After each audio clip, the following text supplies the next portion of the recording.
supaya nanti kita balas baik, nanti kita kecewa kalau orangnya tidak mendahului. Lebih bagus kita yang mendahului, kita yang memberi, nanti kita akan diberi. Baik, silahkan dimulai sahabat MQ dari diri kita sendiri ya, Coach Erik ya. Ya. Insya Allah akan dibalas tentunya dengan izin Allah nih sahabat MQ.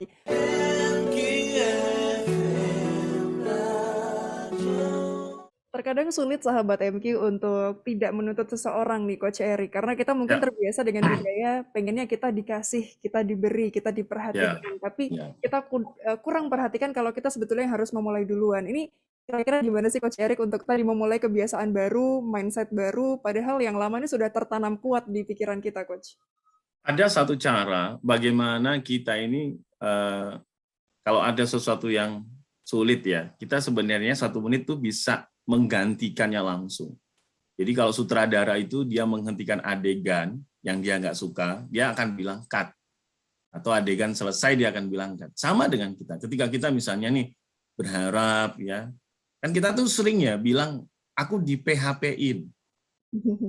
Sadar enggak? Sebenarnya kita itu juga sering mem-PHP diri kita sendiri. Namanya false hope syndrome. Sindrom harapan palsu. Tahun baru ingat nggak, Coach? Tahun baru Hijriah. Semangat resolusi lebih baik. Seminggu lupa. Setelah itu santai aja lah. Ya alhamdulillah kalau berhasil, kalau enggak ya enggak apa-apa. Siapa yang memberi harapan palsu? Dirinya sendiri yang dia kasih resolusi, dia pantas. Ya gimana mau sukses Pak COVID? Ya gimana mau lancar Pak masih kuliah online? Lah emang kalau kuliah offline ada jaminan orang pasti akan sukses? Belum tentu kan? Ya harusnya kan nanti Pak kalau kita udah situasi normal. Loh, normalnya kita sekarang itu ya kayak gini. Gimana? Mau COVID hilang? Nggak mungkin. Dia akan menjadi endemi seperti dulu flu ya. Influenza itu saya baca di satu media. Pada zaman kolonial dulu di Malang, di Belanda tahun 1600-an, itu adalah virus sangat mematikan influenza itu. Orang kena meninggal, orang kena meninggal. Nah sekarang kita bersahabat dengan influenza. Betul enggak? Ya mungkin begitu juga lah nantinya COVID itu. Secara medis memang begitulah prosesnya. Tapi secara motivasi, bisnis, profesional, kan kita terus harus bergerak dengan mematuhi semua standar yang sudah ditentukan. Betul kan? Nah kalau kita jadikan ini alasan, ya gimana mau sukses Pak, terbatas, nggak ketemu teman, nggak ada teman.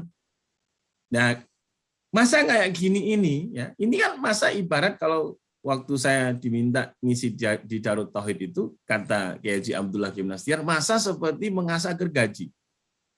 Siapa yang mengasah terus ya kolaborasi, sharing ilmu, nanti pandemi jadi endemi, semakin tajam nanti. Jadi siapa yang makin tajam, makin laku. Nah, tapi kalau di masa pandemik ini tidak ada yang bertambah, ya kecuali berat badan. Ya, ya jadi nanti nggak dapat apa-apa dia.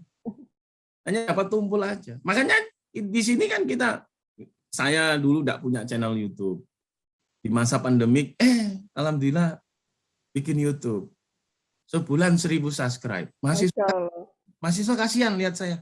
Ini dosen saya di subscribe.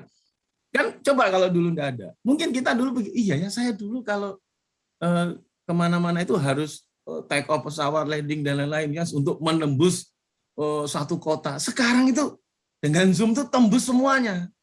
Ya kan? Betul. Orang maklum. Berarti kan sebenarnya kan kita lebih mudah, ya, lebih ada ilmu yang kita dapatkan. Loh dulu mungkin saya katakanlah ya, saya dulu kan tidak baru-baru selama COVID ini saya diminta sama teman saya ngajar untuk mata kuliah SDM dan Leadership di Fakultas Kedokteran UGM. Nah dulu kan enggak pernah ketemu, tapi masa kayak gini, bantu saya ya untuk sharing tim dosen. Loh, itu kan salah satu manfaat yang kita dapatkan pada masa-masa yang kayak gini. Dulu kan nggak kepikiran bisa sampai kemana-mana. Tapi karena kita bergerak terus, kita circle-nya gerak terus, optimis terus, semakin lebar, semakin lebar, semakin lebar, jangkauan positifnya makin banyak, lingkungannya makin support, akhirnya kan kita sadar toh, Coach Konita, setelah ketemu, ternyata Coach Konita, pernah di TV ini toh, saya ketemu, temanmu tuh, ini akhirnya kan, kok balik ke sini lagi, ternyata kita tuh satu circle tuh, orang tuh gerak kepada frekuensi yang sama ternyata, kaget-kaget kan kita, Bapak pernah di sini, ternyata kita dekat, cari-cari, Loh saya ini Pak, saya stafnya ini. Ketemu semua akhirnya namanya. Ya kan? Tanpa sadar kita ikhtiar, akhirnya ternyata kita didekatkan oleh Allah kepada circle-circle excellent yang tanpa kita sadari itu memperkuat kita. Tapi coba yang negatif-negatif yang kita deketin. Wah, makin parah kita nanti. Semakin tumpul kata gitu. Ya, maka potensi saat ini harus diperkuat untuk mencari sesuatu yang lebih istimewa. Mudah-mudahan dapat gambaran ini, Coach. Siap, siap. Dapat Coach Erik, Masya Allah. Dan kalau bisa dibilang sebetulnya ada dua tipe orang juga ya Coach Erik ya. Ada yang dia mencari excuse atau mungkin tadi alasan mulu gitu. Ada juga yang dia mencari peluang nih Coach. Nah ini dua orang ini barangkali masih dominan yang cari excuse-nya nih Coach daripada yang cari peluang. Gimana nih Coach? Orang yang terbaik itu adalah ya dia selalu memanfaatkan setiap peluang yang datang padanya. Itu aja. Misalnya, kamu ya, wah jangan saya Pak, saya kan tidak punya pengalaman. Nah, justru kamu saya beri pengalaman. Sekarang kita lihat ya sahabat MG. Anda pernah diberi orang apa? Pemberian itu ada 3 level. Level yang pertama namanya pemberian, ada 4 level. Pemberian pertama namanya pemberian materi. Kita dikasih uang. Ya. Tahan berapa lama sih uangnya itu? Kita diberi 1 juta. Paling hanya seminggu. Ya. 2 minggu lah. Paling habis lah. Apalagi untuk konsumsi. Apalagi untuk keinginan. Habis. Yang kedua, naik lagi. Diberi namanya pembelajaran. Ya, kita diikutkan course. Diikutkan training. Kan udah beda. Kita dikasih apa? Kasih ilmu. Makanya sekarang banyak webinar. Saya dapat apa? Dapat ilmu. Loh itu harus dikejar itu. Saya dapat ilmu, dapat circle positif. Kan selalu mereka bilang itu, dapat circle membership positif, dapat ilmu. Nah ini kan diberi ilmu. Dengan ilmu tadi kita bisa coba. Dengan ilmu tadi kita bisa praktekkan. Ilmu barista, ilmu servis, ilmu apapun kita dapat. Ilmu bikin kue, ilmu menjahit, ya kan? Ilmu mendesain. Yang ketiga namanya pemberian kesempatan. Itu level 3 itu. Dikasih kesempatan, misalnya kita udah penyiar senior, terus kita bilang sama Mbak Farah, gantiin aku ya. Aduh Mbak, aku kan nggak punya pengalaman, Mbak, jangan aku deh. Padahal dia dikasih apa? Dikasih kesempatan. Kita ngasih kesempatan supaya dia punya pengalaman kan gitu. Kalau dia ambil pengalaman itu, kesempatan itu dia ambil, pemberian itu dia ambil, dan dia oke, ya bagus, apa yang terjadi? Dapatnya pemberian keempat, namanya pemberian pemberdayaan. Kak Farah, aku lihat kamu udah bisa lepas, udah kamu aja yang ngurusin acaranya, aku selesai mikir yang lain. Itu yang, jadi orang tuh kadang-kadang ingin menggantikan orang, ingin dia mendapatkan satu posisi, tapi tidak siap dengan pemberian yang ada. Tidak mungkin orang langsung diberdayakan, kecuali dia diberi kesempatan, kecuali dia diberikan pemberdayaan. Mana nih pemberian yang kita berikan? Dan itu circle lagi nanti. Itu, Coach. Siap, Coach. Artinya harus mau maju untuk membuktikan juga ya, Coach Erik ya? Iya. Kan kita diberi itu kan untuk menunjukkan potensi kita. Ketika orang melihat potensi kita bagus, orang akan senang. Berarti kan orang itu kan, betul kan? Prediksi saya, betul kan? Intuisi saya, betul yang kita berikan kesempatan, dia willingness memberikan yang terbaik. Minta seminggu, dia kasih 5 hari. Pokoknya dia dimintai tolong, dia kasih yang terbaik. Nah, orang kan jadi senang kalau diberi yang terbaik. Akhirnya lama-lama orang berpikir lagi, apalagi yang bisa saya beri, apalagi yang bisa saya support. Wah, ini orang jangan disia-siakan. Kan kembali lagi ke situ akhirnya. Tapi kalau kita diberi kesempatan, menyia-nyiakan, nggak ngambil potensi yang maksimal, tidak berusaha untuk memberi yang terbaik apa yang kita punya, karena kita tahu misalnya honornya kecil, karena kita tahu kita tidak dibayar, malah paling ya tidak dikasih transport. Lalu kita biasa-biasa, padahal sebenarnya, ya kan, mungkin balasannya nggak lewat situ, yang disiapkan oleh yang Maha Kuasa. Tapi balasan yang lain, kesempatan, dapat teman, itulah kita hari ini, aduh nggak punya uang, tapi begitu lihat teman kita tuh di MG, langsung kita bilang, yuk makan yuk. Oh, tahu Mas, tapi saya enggak, udahlah enggak usah mikir uangnya. Kok Mas tahu saya belum makan? Wajahmu itu loh Mas, memelas banget. Orang kok udah tahu langsung gitu.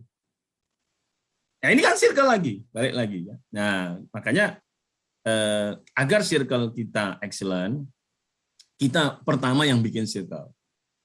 Ada cara bikin circle. Ada tekniknya bikin circle kita tuh mau sebesar apa dan kita happiness.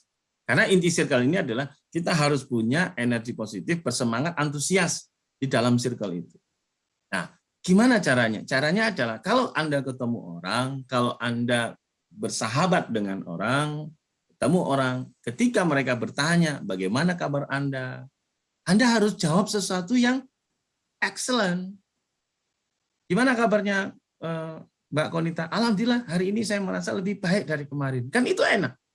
Tapi coba kalau kita tanya, gimana kabarnya Coach Konita? Wah, gimana Coach, COVID ini bikin usaha anjlok, saya enggak bisa bergerak, semuanya susah. Wah, keuangan juga parah. Nah, kalau udah ngomong gitu kan saya mau ngomong lagi kan enggak enak. Betul.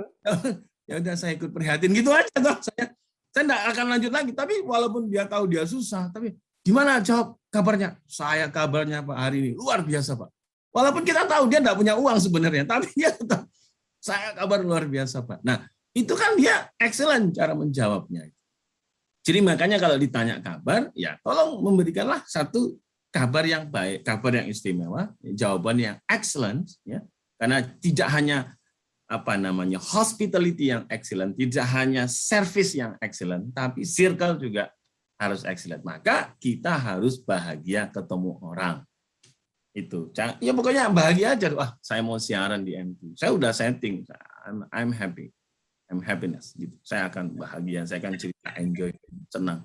Ya kan? Nggak terasa sudah mau selesai aja talk show-nya. Pokoknya kita bawaannya happy. Jadi mindset framing di pikiran kita itulah yang sebenarnya bikin kita senang atau kita bikin susah. Termasuk ngajar ya, Coach ya.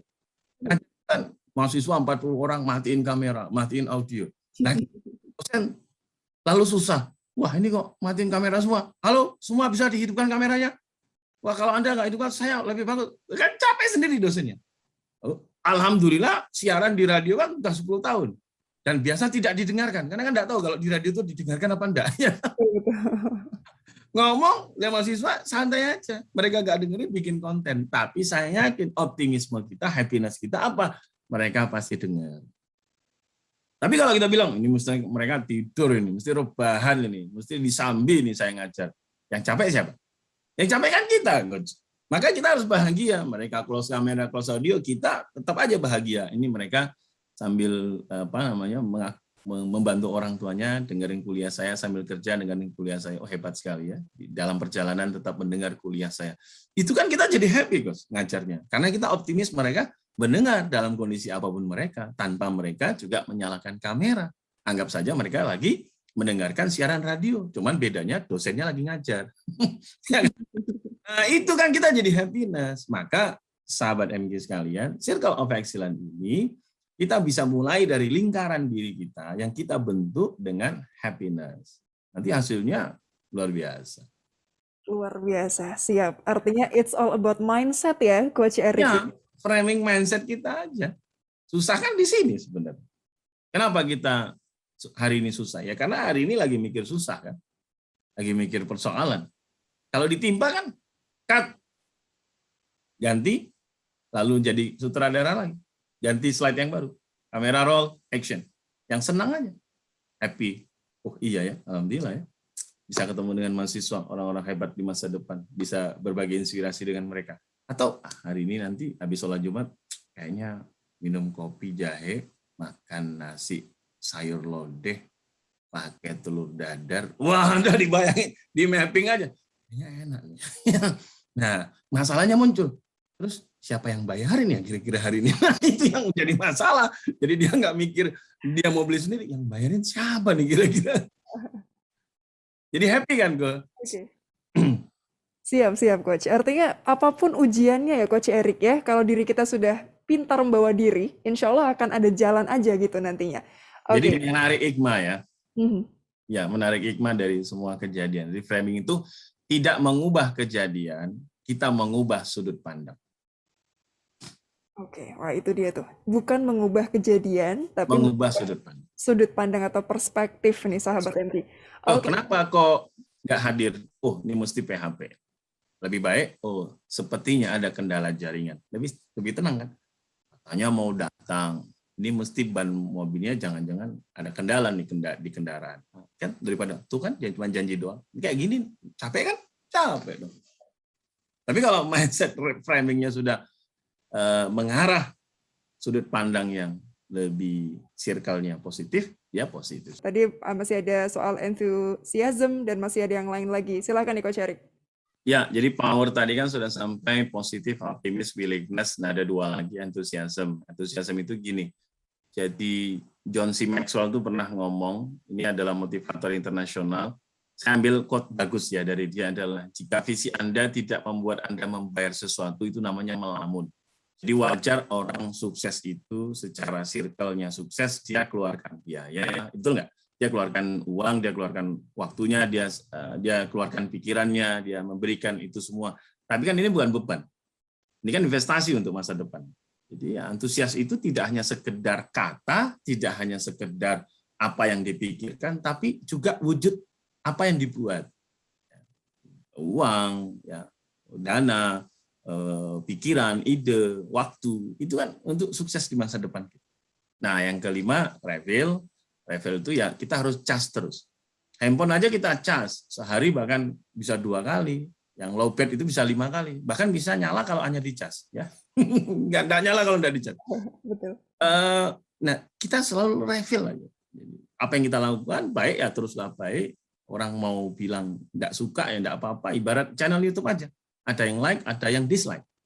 Jangan fokus sama yang dislike, tapi fokuslah sama yang memberi like. Di refill itu memberikan kita energi. Kalau handphone tadi dicas, perut dengan makanan, apa yang bisa kita lakukan untuk circle kita? Dengan kalimat, kata, syair pada pikiran kita. Itu. Kayak musik positif MG, itu salah satu cara untuk refill-nya circle kita. Ya, Khairunas anfa'uhum linnas. Jadi sebaik-baik kita itu circle-nya adalah memberi manfaat untuk banyak orang. Nah, itu Coach. Oke, siap. Kembali ke semboyan kita sebagai khalifah ya, Coach Erik ya, memang harus kasih manfaat sahabat MK. Oke, Coach Erik ini sepertinya karena sudah di akhir, Coach, ada pesan pamungkas untuk sahabat MK agar kita yang sekarang masih belum menemukan circle bisa menemukan yang pas, Coach. Ya, sahabat MK sekalian, kalau Anda mulai saat ini membuat circle Anda excellent, artinya spiritualitasnya ya tetap dijaga, termasuk implementasinya dalam kehidupan, baik sama orang, pasti orang baik sama Anda. Anda antusias, pasti antusias itu suatu saat nanti balik lagi kepada Anda. Ya. Jadi baik untuk kita sendiri sebenarnya. Membantu orang untuk kita sendiri sebenarnya. Yang kedua adalah teruslah mengembangkan diri. Jadi dalam arti apa? Potensi kita tuh jangan hanya diam saja. Apa yang kita bisa beri? Nah, paling cepat adalah untuk mengembangkan potensi itu ya kita berbagi ilmu, ya bisa berbagi inspirasi, apalah menulis, blog, mengajar, bikin konten. Itu paling cepat untuk mengembangkan diri. Dan yang ketiga adalah kondisi pandemi kayak gini kita harus berdamai dengan keadaan. Normal kita sekarang sesuaikan diri, siapkan diri, masuk pandemi kita akan semakin melesat. Jadi kalau sudah ini rangkaian energi positifnya, circle-nya energi positif, nanti yang kita dapatkan hasilnya tidak terhingga. Kebaikannya insya Allah banyak. Terima kasih. Selalu sehat dan teruslah terinspirasi. Siap, Masya Allah. Teruslah terinspirasi. Siap, Coach Erik. Terima kasih banyak. Ini sudah banyak dibagikan ilmunya. Rasanya tidak cukup, Coach. Sebetulnya hanya 1 jam. Tapi semoga nanti kita bisa ngobrol lagi, bisa diskusi lagi. Insya Allah, siap. Terima kasih banyak Coach Erik, sukses selalu, salam sehat, salam sukses, semoga selalu menginspirasi. Assalamualaikum warahmatullahi wabarakatuh. Waalaikumsalam warahmatullahi wabarakatuh.